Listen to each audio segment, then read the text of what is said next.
अगर Coulombic force दो चीजों के बीच में निकाले जा रही है तो बहुत आसान है, ठीक है। जैसे मैं आपको कहता हूं इन दोनों के बीच में निकालो, ये फर्स्ट ये सेकंड, इसका चार्ज Q1 इसका चार्ज Q2, तो इनके बीच में फोर्स निकालना, तो आप कहोगे भैया फोर्स होगी F equals to K upon R, खत्म कहानी। लेकिन अगर मैं आपसे कहूं तीन चार्जेस, अब इनकी नेट फोर्स निकालो, तो आप सबसे पहले कहो कि भैया किस पे फोर्स निकाले, Q1 पे, Q2 पे या Q3 पे? Q1 पे निकाले। चलो Q1 पे निकालो Q2 और Q3 से, Q1 पे निकालो Q2 और Q3 से, तो यहां होगा क्या, Q2 इस पे फोर्स लगाएगा, Q3 इस पे फोर्स लगाएगा और फिर जज किया जाएगा। इसे क्या कहते हैं, सुपरपोजिशन ऑफ कूलम्बिक फोर्सेस। जितने भी कूलम से निकलने वाली फोर्सेस हैं उन्हें सुपर इंपोज कर दो, उन्हें जोड़ दो। अब जरा देखना कैसे जुड़ी। क्या मैंने यहाँ पे बताया आपको कौन पॉजिटिव है कौन नेगेटिव है कौन क्या है, नहीं तो पता कैसे चलेगा ये अट्रैक्ट कर रहे हैं रिपेल कर रहे हैं। अगर मैं यहाँ पे आपको बता दूं तो आप बता सकते हो कि कौन अट्रैक्ट कर रहा है कौन रिपेल कर रहा है। जरा चार्ट देखो क्या लिखा है, इसका लिख रहा हूं मैं प्लस क्यू माइनस क्यू। अब मैं पूछ रहा हूं उन्नति प्लस क्यू माइनस क्यू को क्या करेगा, पॉजिटिव पॉजिटिव को क्या करेगा, रिपेल। कौन बताएगा बेटा मुझे बात, ये गया रिपेल, ठीक है। ओके बेटा, तो अब ये पॉजिटिव क्यू को क्या कर रहा है, रिपेल। लेकिन ये पॉजिटिव क्यू इस नेगेटिव क्यू को क्या कर रहा है, अट्रैक्ट। अब अट्रैक्ट के लिए क्या बनाया है, ये अट्रैक्ट कर रहा है, ये रिपेल कर रहा है। दो फोर्सेस हो गई, रिपेल करने वाली बाहर निकलती बनाते और अट्रैक्ट करने वाली अंदर आती बनाते। अब आप क्या ये कह सकते हो कि एक फोर्स तो ये है आपकी 1 पे लग रही है 2 से, और एक फोर्स ये है 1 पे लग रही है 3 से। तो पहले तो आप मेरे को दो फॉर्मूले निकाल के दिखाओ, F12 क्या होगा, F13 क्या होगा। 1 पे लग रही है 2 से, 1 पे लग रही है 3 से, ये दो फोर्सेस क्या होंगी, इनके सिर्फ फॉर्मूले लिखो रोकिए बेटा। अब देखना बेटा जरा, ये बना आपका K, Q1, Q2, अब इस R को नाम दे रहा हूं मैं R1, दूसरा K, Q1, Q3, R2 का स्क्वायर, इसको नाम दे रहा हूं R, ठीक है। इसको ये सिस्टम समझ नहीं आया, फोर्स 1 2 3 में नेगेटिव क्या है उसके फॉर्मूला जो अट्रैक्ट कर रहा है। नहीं, ये मैंने आपको बताया था कि यहाँ सिर्फ चार्जेस का मैग्नीट्यूड दिया जाएगा, उनका प्लस और माइनस नहीं दिया जाएगा, क्योंकि वो डायरेक्शन बताई है ना। अब देख इसने कहा कि भैया डायरेक्शन तो होनी चाहिए बीच में, तो डायरेक्शन कहां से आएगी, एक इसको देखो आप, एक इसको देखो और इसको उठा के धर ले आओ। F12 आपके हिसाब से बताऊं मैं, F13 के बीच में कितना एंगल है, तो हम तभी बता पाएंगे ना जब मुझे पता हो कि इससे पहले यहाँ पर कितना एंगल था। मैं अगर ये नहीं बताऊंगा तो आप बता नहीं सकते। अगर ये थीटा है तो ये 180 माइनस थीटा है, और अगर ऐसा है तो मैं कह सकता हूं कि इनका रिजल्टेंट कहीं यहाँ है जिस f को मुझे ढूंढना है, और वो f क्या होगा, अंडररूट F12 का स्क्वायर F13 का square 2 F12 F13 cos theta 180 minus theta. बोलो गलत है क्या ये, इतनी बात समझ में आई आपको। तो अब आप कहोगे कि भैया डायरेक्शन तो आ गई, क्यों, लॉ ऑफ पैरेललोग्राम लगता है वेक्टर के लिए। अब मैं एक क्वेश्चन देता हूं और उसको देखो आप,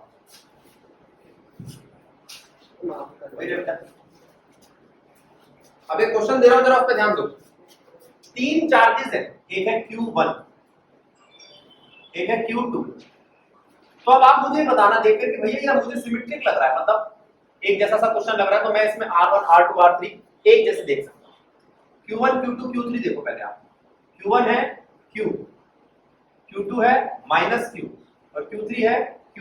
अब पहले बताओ किस पे निकालूं अब फोर्स, जिस पे कहोगे उस पे निकाल देंगे।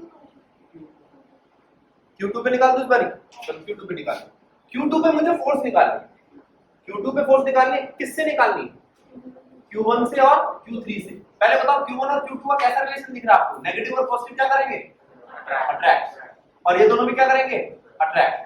अगर इनकी लेंथ L हो सबकी, तो आप मुझे बताएंगे कि इनके बीच का एंगल क्या होना चाहिए। 60। कैसे पता लगाया, ये तो मैथ है। शाबाश। अब Q2 और Q1 के बीच में जो रिलेशन है वो देखो। Q2 और Q1 के बीच में एक फोर्स है। कैसी फोर्स है वो? 2 से 1 पे लगने वाली फोर्स। और यहां पर 2 से 3 पे लगने वाली फोर्स। ये गलत लिखा है। और उनके बीच का एंगल कितना है? 60 डिग्री। ठीक है। अच्छा, अब नेट फोर्स कैसे आएगी? F, जो फाइनल F आएगा। पहले आप निकालो F21 कितना है और F23 कितना है। फॉर्मूला है K। अच्छा, Q1 Q2 की वैल्यू लिखूं तो QQ ही है, और डिस्टेंस क्या है? L square. K QQ L square. ये सॉल्व होके क्या आया? मैं इसको F क्या दूं खाली, क्योंकि मुझे दोनों एक जैसे दिख रहे हैं। इससे मेरी कैलकुलेशन आसान होगी। गलत लगे तो बताओ। ठीक है, देखिए बेटा, यहां तक जा रहा है, यहां तक ठीक, थोड़ा बहुत ठीक हो जाएगा। अब इसी से, जिससे आपने F12 और F23 निकाले, इससे मैं F नेट निकालूं, और F नेट कितना आएगा? Under root of F12 F21 का स्क्वायर F23 का square plus 2 F21 F23 cos theta कितना है? 60 cos 60। अब ये तो F ही था,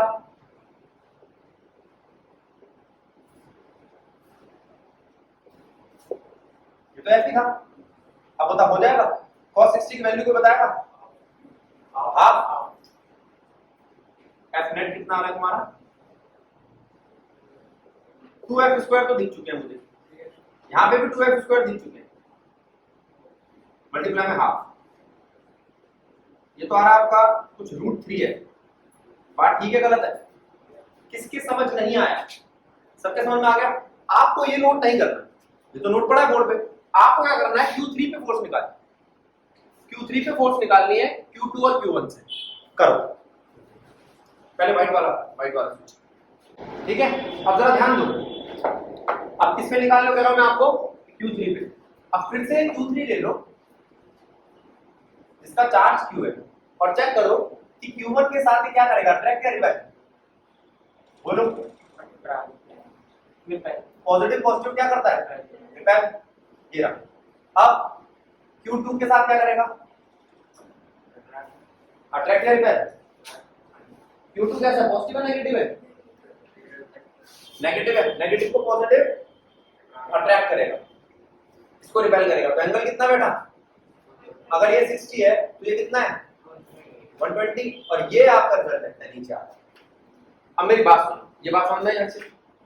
नहीं है? एक चीज को ध्यान रख। अब कुछ बच्चे कहते हैं भैया आप अंदर वाले को अट्रैक्ट करते हो और बाहर वाले को रिपेल। उसको कहूंगा डायरेक्शन से। तो बाहर निकलता हुआ मतलब उसको धक्का दे रहा है, और अंदर आता मतलब उसको खींच रहा है। इतना सा कंसेप्ट बना सकते हो? अब अगर ये है तो ये F कितना आएगा? F net. अब उसका नाम F नेट रखा था, ये 3 पे तो मैं इसको खाली F3 नाम दे दूं। ठीक है, F3 कैसे निकालना? F3 निकालना आपको, पहले मैं इन दोनों का देखूंगा फोर्स। F3 पे लग रही फोर्स 2 से कितनी है, और F3 पे लग रही फोर्स 1 से कितनी है। तो आप देखोगे फिर वही है K Q Q by L square. क्यों? क्योंकि तीनों का चार्ज सेम था। तीनों का क्या सेम था? तो F3 कितना आएगा? अंडर रूट F का स्क्वायर प्लस F का स्क्वायर प्लस 2F cos कितना है? बोलो सही है गलत है? cos 120 कितना होता है? Minus half. इसको 2F स्क्वायर कहते हो एक साथ। अच्छा, ये हाफ इससे कट जाएगा। अब F स्क्वायर में से 2F स्क्वायर में से एक F स्क्वायर जाएगा तो बचेगा क्या? एक F स्क्वायर, और एक F स्क्वायर का अंडर रूट क्या होता है? तो F3 कितना आना चाहिए तुम्हारा? F। अब कोई बच्चा क्या भैया F की वैल्यू बताना, K Q Q by L square. हो सकता है ना क्वेश्चन Q की वैल्यू दे दे 3 माइक्रोकूलम और L की वैल्यू दे दे 5 सेंटीमीटर, तो भी क्वेश्चन सॉल्व करना आना चाहिए। कोई दिक्कत? अच्छा, अब इसको देखो।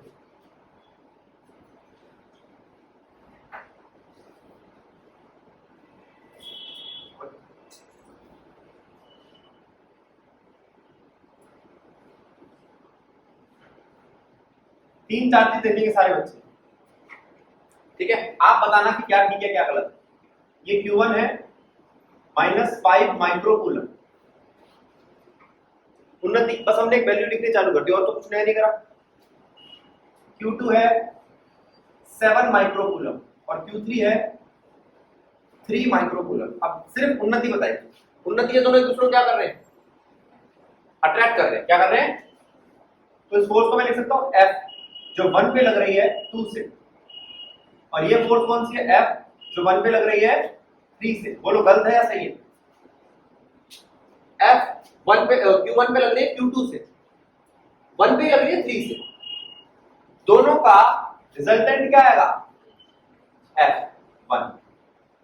अब F2 पे लग रही है, 2 पे कहां से लग रही है, कैसे, अट्रैक्टिव है रिपल्सिव है, पक्की बात है अट्रैक्टिव है, हाँ। 2 पे लग रही है 1 से, और 3 से लग रही है 2 पे, ये भी अट्रैक्टिव है, रिपल्सिव है। तो ये ऐसी बनी, क्या है ये, 3 से लग रही है 2 पे। बताना एंगल कितना है, और उसमें एंगल कितना था,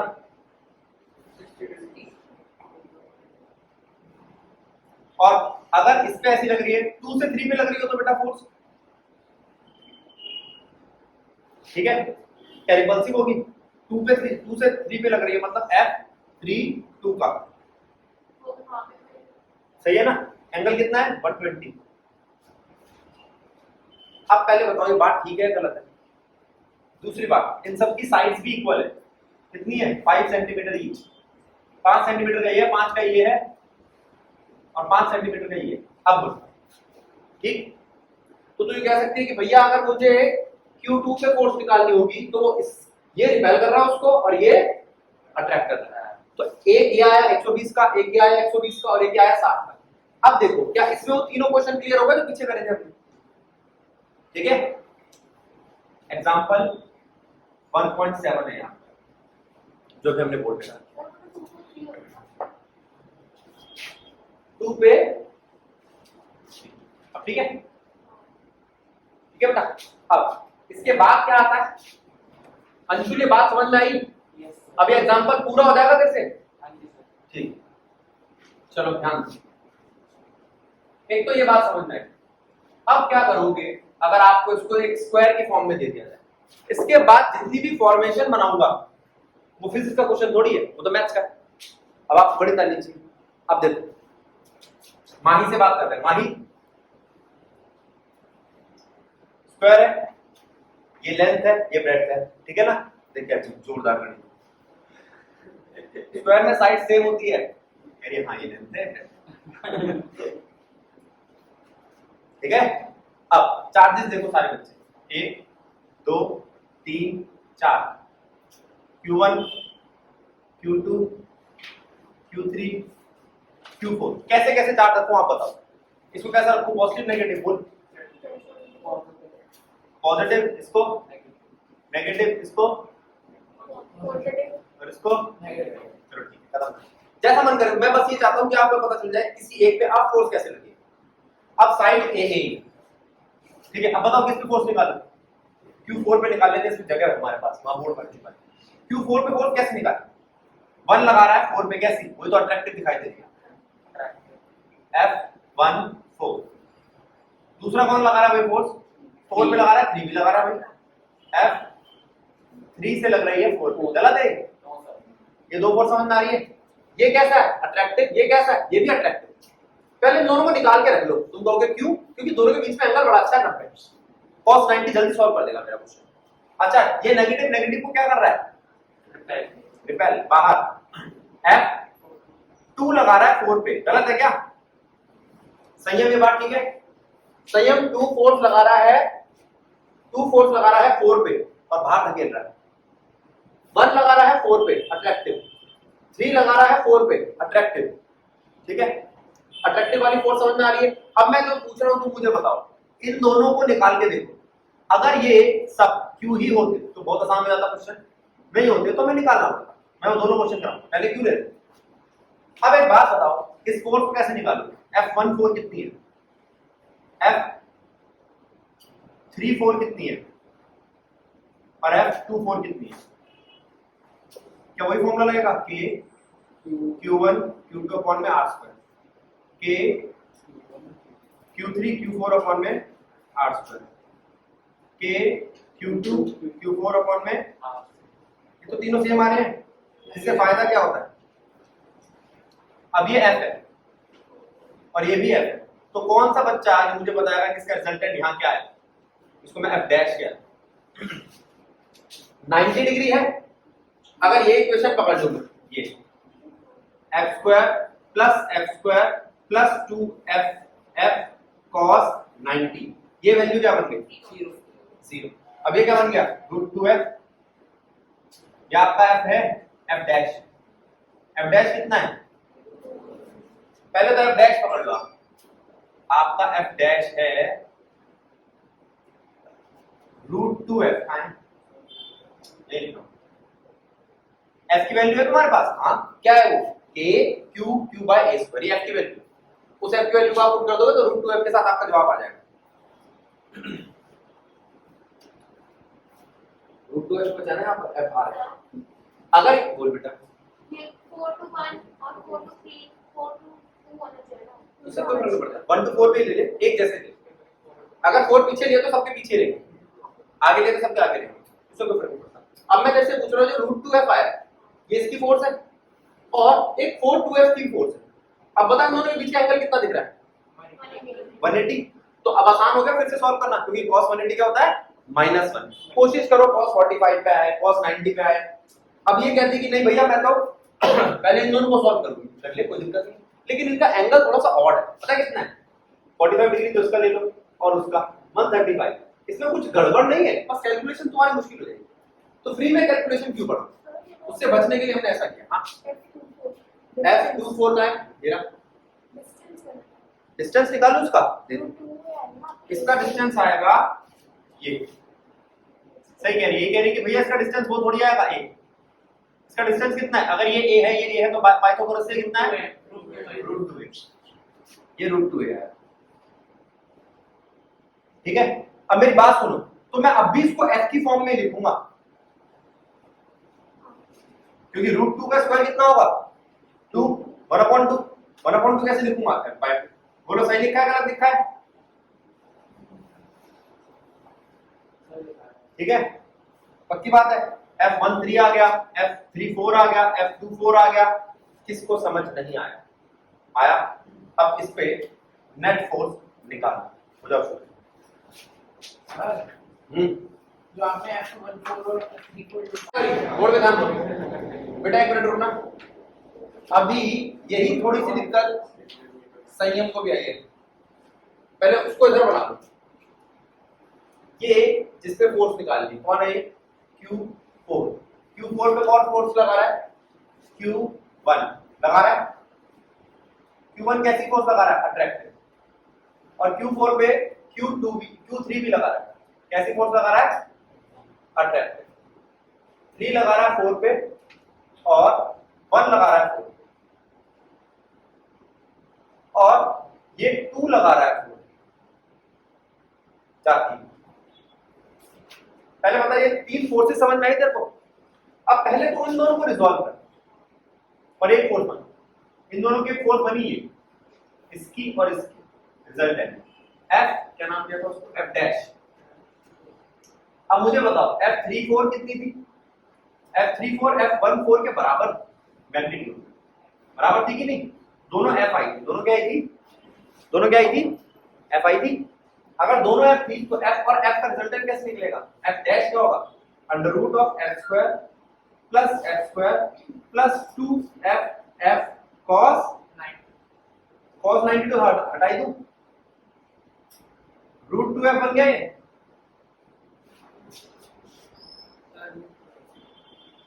ठीक है, अब √2f को पकड़ ले। अब एक बात बता, तो दो चीजों को ऐड कर चुकी है?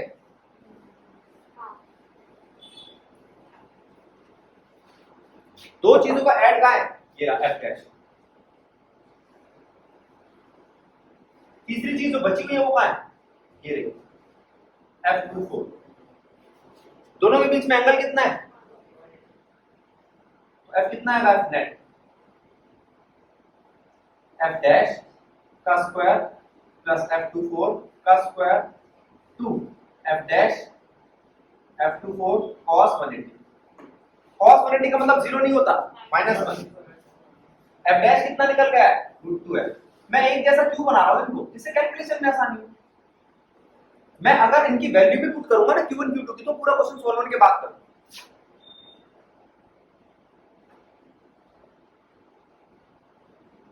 cos 180 का मतलब -1।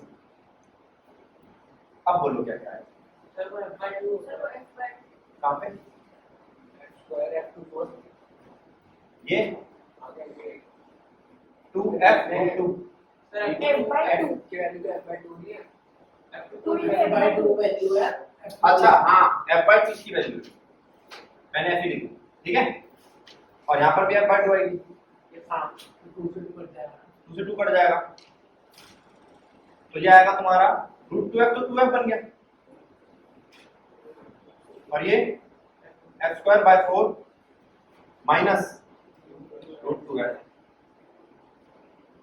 अब कर लोगे, पहले तू बता समझ में आए, तेरे समझ में आया?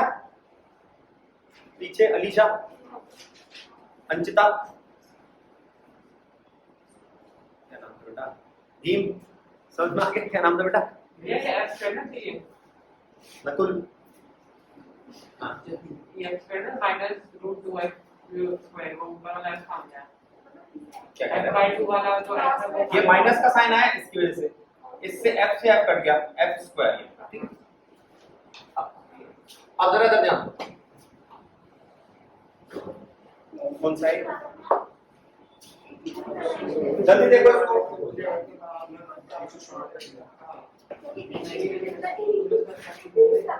बेटा बातें नहीं, पहले ध्यान दे लो।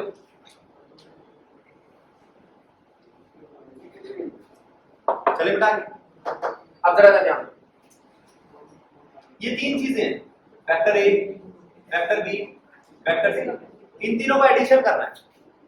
पॉलिनोमियल पिछले साल करा था, पॉलिनोमियल का एडिशन कैसे करें। तो क्या करोगे, पहले तो इन दोनों का एडिशन करोगे और एक वैल्यू बनाओगे R1 रिजल्ट है, फिर उसमें C का एडिशन करोगे और बनाओगे फाइनल R। यही करते थे ना, तो अब भी तो वही किया है। तीनों में से पहले किसी दो को सॉल्व करना होगा जिससे एक आया, फिर उस एक का जवाब दूसरे से निकालना। आई बात समझ में? अच्छा, इसका उल्टा वाला जो वर्जन है आपने बहुत बार करा। मान लो एक ये फोर्स है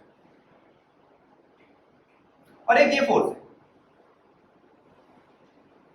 और हम आपसे कहते थे और एक ये फोर्स है कि आप ना पता लगाओ कि इनके बीच में रिलेशन क्या। तो आप पता क्या करते थे, इन तीनों में से किसी एक को ऐसा रिजॉल्व करते थे कि वो आमने सामने आ जाते थे। क्या करते थे, जैसे इसको रिजॉल्व करते थे, कुछ याद आ रहा है?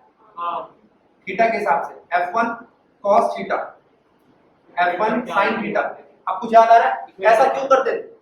क्योंकि आमने सामने उनको 180 डिग्री के हिसाब से इक्वेट करना आसान हो जाता था। वो यह कर रहे हैं, तो मैं एंगल अब भी वही ढूंढूंगा जैसे 90, 180, 45, जिससे रिजॉल्व करना आसान हो जाए, दो चीजों को सॉल्व करना आसान हो जाए। समझ में आया? अंशुल समझ में आया? कोई दिक्कत? चलो अब ये तीनों क्वेश्चन समझ में आ गए, नोट करो फिर आगे बढ़ते हैं। रोक दे बेटा, कोई पहले वाइट वाला, हाँ ठीक है। अब आपने फोर्स देख ली, दो के बीच में, तीन के बीच में, बहुत सारों के बीच में। अब अगर कोई आपसे यूं कहे कि ये चार्ज पार्टिकल है Q1, इस पे फोर्स निकालो Q2 से, Q3 से और Qn से, तो आप क्या करोगे? आप कहोगे हमें कुछ नहीं करना, हमें इनके बीच की जो फोर्स निकलती है, जैसे Q1 और Q2 की फोर्स निकली F12, उसका वेक्टर सम करना है F13 से, फिर कब तक? F1n तक। किसके समझ नहीं आया? और ये बनेगा आपका Fnet। क्या बनेगा? Fnet। तो Fnet को आप ऐसे भी कह सकते हो। अब कुछ बच्चे कहते हैं भैया ये फॉर्मूला देखते हो तो बड़ा अजीब लगता है। एक बात बताओ, इन सब का मतलब ऐड है। समीशन को मैथ्स में ऐसे दिखाया जाता है जिसमें n की वैल्यू मैं रख सकता हूं 1 से लेकर n तक, या i की वैल्यू रख लो, i की वैल्यू रख सकता हूं 1 से लेकर n तक। अब ये जो f है आपका, ये कहां लिखूंगा मैं? यहां लिखूंगा 1 क्योंकि 1 पे फोर्स लग रही है, और यहां लिखूंगा मैं i क्योंकि i की वैल्यू चेंज हो रही है। खत्म। अब इस फॉर्मूले में कोई दिक्कत है? बच्चे कहते हैं भैया ये फॉर्मूला ही समझ नहीं आता। ये कह रहा है आई की वैल्यू 1 से लेकर n तक चेंज होगी, f निकालना है 1i। अब 1 2 1 3 1 4 1 5 सबका क्या करना है? सम? नहीं, वेक्टर सम। वेक्टर सम में आपको क्या ध्यान रखना है? डायरेक्शन का। हाँ। वेक्टर सम में आपको क्या ध्यान रखना है? लॉग पैरेललोग्राम का। हाँ। वेक्टर सम में आपको क्या ध्यान रखना है? उनके बीच के एंगल का। हाँ। उस एंगल को ध्यान रखने के लिए आपको क्या पता होना चाहिए? ये अट्रैक्ट कर रहा है या सबसे ज्यादा नंबर करते हैं इस चीज के। अब हर्षित ने कहा भैया तो बच्चों वाला क्वेश्चन है, थोड़े दिनों बाद इसके लिए आसान हो जाएगा क्वेश्चन, ये जल्दी से क्वेश्चन कर देगा, लेकिन ये भूल जाएगा कि पॉजिटिव का एफ और पॉजिटिव का एफ रिपेल कर रहे हैं तो ये बाहर जाएगी और ये अंदर जाएगी। हो सकता है ये 120 डिग्री की जगह 60 डिग्री। हर्षित ये हो सकती है दिक्कत। इन्हीं चीजों पे ध्यान दें। तो अब आपको कुछ की पॉइंट बनाने हैं। पहला की पॉइंट ये वेक्टर सम है। दूसरा की पॉइंट यहाँ पर लॉग पैरेललोग्राम करना है। तीसरा की पॉइंट अट्रैक्शन और रिपल्शन का ध्यान रखना। चौथा की पॉइंट एंगल का ध्यान रखना। इसमें हमने क्या क्या बेटा ये चीज समझानी। इसमें हमने ये किया कि 1 तो देख सब में सेम ही है, यानी कि 1 पे फोर्स वगैरह किससे? कभी 2 से, कभी 3 से, कभी 4 से, कभी n से। तो f1 i क्या हो सकता है तेरा? 2 हो सकता है, 3 हो सकता है। अच्छा हाँ यहाँ पे 2 ले लो, 1 तो हो ही नहीं सकता। ठीक है, हो गया सबमिशन। ये बात समझ में आ गई? क्या ये हमेशा किसी स्पेसिफिक फिगर में होनी चाहिए? नहीं, वो मैंने इसलिए करा जिससे आपको थीटा आसान मिले।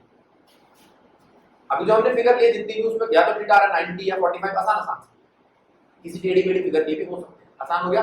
चलें आगे। अब मैं लिख क्या रहा हूं उसके बारे में बताओ। क्या लिखा है? क्या लिखा है? Electric field. अब कोई बताएगा इलेक्ट्रिक फील्ड का मतलब क्या है? दायरा और जहां पर इलेक्ट्रिक फील्ड किसी चीज का दायरा हो। ठीक है, अब ये क्या है? ये क्यू चार्ज है। क्यू चार्ज है। अब इसका दायरा कितना है पता लगाओ। मैं एक ऐसे ही मान के चल रहा हूं ये इसका दायरा। अब आप मुझे ये बताओ ये दायरा पता कैसे लगाया जाए? सोचने वाली बात है। इसके पास कोई चार्ज लेके जाओ। अब मेरी बात सुनो, अगर ये Q1 चार्ज है और अगर ये Q2 चार्ज, अगर मैं इसको इसके नजदीक लाता जाऊंगा तो नजदीक लाते लाते एक पॉइंट ऐसा आएगा जब ये एक दूसरे की फील्ड को टच कर देंगे तभी रिस्पांस देना चालू कर देंगे। तुम किससे पता लगाते हो? रिस्पांस से ना। जैसे इस चार्ज के मैं नजदीक लेके जा रहा हूं, अब लग रहा है यार ये धक्का दे रहा है इसको, आगे इसका पॉइंट है ना। तुम कहोगे यहां तक इसका दायरा है, लेकिन वो दायरा जहां तक इसका नहीं है वो दोनों का है। तो ये फील्ड है या सम ऑफ फील्ड है? तो मेरा जवाब गलत नहीं हो गया? तो मैं कोशिश करूंगा, मैं जिसको लेके जा रहा हूं टेस्ट कराने के लिए कि पहले वाले का दायरा कितना है, उस टेस्ट करने वाले का दायरा ना। अगर ऐसा हो तो यह है आपका क्यू एस, क्यू है उसका नाम एस बताओ, और यह है आपका क्यू नॉट। इसका दायरा देखना। तुम कह सकते हो भैया तो है ही नहीं। अब अगर मैं इसको लेके जाऊं, ऐसा तो हो ही नहीं सकता बिल्कुल ही जीरो हो, लेकिन ये तो हो सकता है नेग्लिजिबल हो, जिससे मेरी रीडिंग पे कोई खास फर्क ना पड़े। तो ये है क्या? Very small. नाम क्या रखा मैंने इसका? इसकी खुद की फील्ड क्या है? नेग्लिजिबल। हाँ, इसकी इलेक्ट्रिक फील्ड नेग्लिजिबल। याद रहेगा, इसकी खुद की कोई इलेक्ट्रिक फील्ड नहीं। इसका क्या नाम रखूं? Source charge. क्यों रखा सोर्स चार्ज? क्योंकि यही वो सोर्स है जो फील्ड पैदा कर रहा है, यही वो मेन सोर्स है जो अपना दायरा बना रहा है। तो क्यू एस। अब इलेक्ट्रिक फील्ड क्या होगी? इलेक्ट्रिक फील्ड है क्या?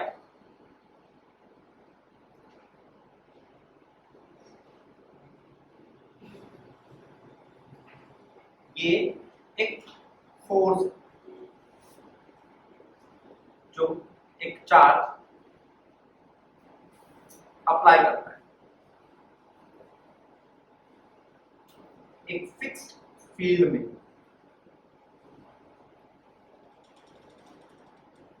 ये एक फोर्स ही है और कुछ नहीं है। इलेक्ट्रिक फील्ड क्या है? एक फोर्स है, लेकिन किन के बीच में? टेस्ट चार्ज और सोर्स चार्ज के बीच में। सोर्स चार्ज क्या है? इसकी वैल्यू है। टेस्ट चार्ज है, इसकी वैल्यू ही नहीं है, ना के बराबर। ठीक है, तो क्या आप कह सकते हो कि ये फोर्स,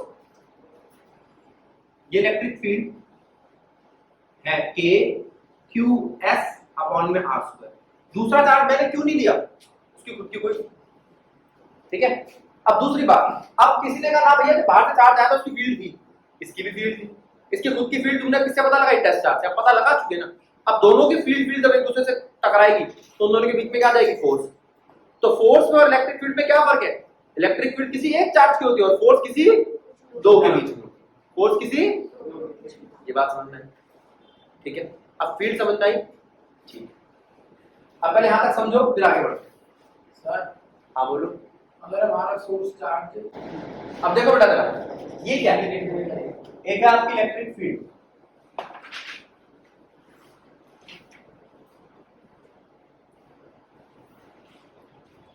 इलेक्ट्रिक फील्ड तो समझ में आती है, और एक चीज आपकी electric field intensity, electric field intensity. अब इंटेंसिटी का मतलब क्या है कोई बताएगा, अभी तक हमने इसका मतलब ये पढ़ा है, स्ट्रेंथ पढ़ा है, ताकत, इलेक्ट्रिक फील्ड कहां ताकतवर है। तो आप मुझे बताओ, अगर ये एक सोर्स चार्ज है और ये इसकी इलेक्ट्रिक फील्ड है, ये तो इसकी इलेक्ट्रिक फील्ड है ना, लेकिन कहां ज्यादा ताकतवर होगी, इसके नजदीक या इसके दूर, इसके पास। तो यहां ताकतवर होगी, यहां कम होगी। तो मैं पूछूं यहां क्या है, यहां इलेक्ट्रिक फील्ड इंटेंसिटी हाई है और यहां पर लो है, इलेक्ट्रिक फील्ड इंटेंसिटी लो है। ये कैसे पता चलेगा, डिस्टेंस। और तो मतलब ये एक मैथमेटिकल टर्म है, ये कोई मैथमेटिकल टर्म नहीं है फील्ड। दायरा, दायरा अलग चीज है, लेकिन ये दायरा कहां ज्यादा है कहां कम है इसको हम समझ सकते हैं, समझ सकते हैं, समझ सकते हैं। तो क्या मैं ये कह सकता हूं कि ये इलेक्ट्रिक फील्ड सीधा सीधा डिपेंड करेगी चार्ज पे, किस पे डिपेंड करेगी, चार्ज पे, किसके, सोर्स चार्ज, और इनवर्सली प्रोपोर्शनल होगी डिस्टेंस पे। अगर सोर्स चार्ज यहां पे है तो यहां पर इस पॉइंट पर फील्ड सबसे ज्यादा होगी, कम होगी और कम होगी, यहां तो खत्म ही हो जाएगी। अब बोलो बात ठीक है या गलत है, ठीक है। तो क्या आप कह सकते हो कि इलेक्ट्रिक फील्ड का फॉर्मूला ये है, K Q source charge divide by R square, K की वैल्यू 1/4 बोलो, ठीक ठीक। अच्छा, अब ये तो आपकी इलेक्ट्रिक फील्ड है, ये क्या है, इलेक्ट्रिक फील्ड की इंटेंसिटी, क्या है ये, इलेक्ट्रिक फील्ड इंटेंसिटी। बात ठीक है गलत है, ठीक है, ध्यान दो बेटा, आवाज आ गया। अब ध्यान दो, इलेक्ट्रिक फील्ड की इंटेंसिटी हो गई है, तो इलेक्ट्रिक फील्ड की इंटेंसिटी आपकी क्यूएस पे भी डिपेंड करती है, डिस्टेंस पे भी डिपेंड करती है और मीडियम पे भी डिपेंड करती है। अच्छा, अब इस फॉर्मूले को देखना, क्या आप इलेक्ट्रिक फील्ड का रिलेशन निकाल पा रहे हो फोर्स के साथ। ये कौन सा है, चार्ज, जो टेस्ट चार्ज आया था, वो टेस्ट चार्ज क्या एक्सपीरियंस कर रहा था, इस सोर्स चार्ज से फोर्स एक्सपीरियंस कर रहा था। ये क्या है, इलेक्ट्रिक फील्ड, ये क्या है, टेस्ट चार्ज, और ये क्या है आपका, बोलो। तो क्या आप सीधा सीधा ये कह सकते हो कि जो आपकी इलेक्ट्रिक फील्ड है वो फोर्स और चार्ज के साथ रिलेट करती है, ऐसे। तो आपने तो बोला चार्ज बहुत स्मॉल है। हाँ, अब वो मेरी मर्जी है ना, मैं उस चार्ज को शिफ्ट कर सकता हूँ। वो कब तक टेस्ट चार्ज रहेगा, जब तक मैं उसकी फील्ड पता लगा रहा हूँ। एक बार फील्ड पता चल गई तो मैं कोई और चार्ज उठाना चालू कर दूंगा, उसकी नोट के लगे वैल्यू रखनी चालू कर दूंगा। जब तक वो सिर्फ टेस्ट चार्ज का रोल प्ले कर रहा है तब तक क्या है, नेग्लिजिबल चार्ज। अब E equals to F by Q, क्या आप जानते हो इसकी यूनिट क्या होती है, और इसकी, तो इलेक्ट्रिक फील्ड की यूनिट क्या बनी,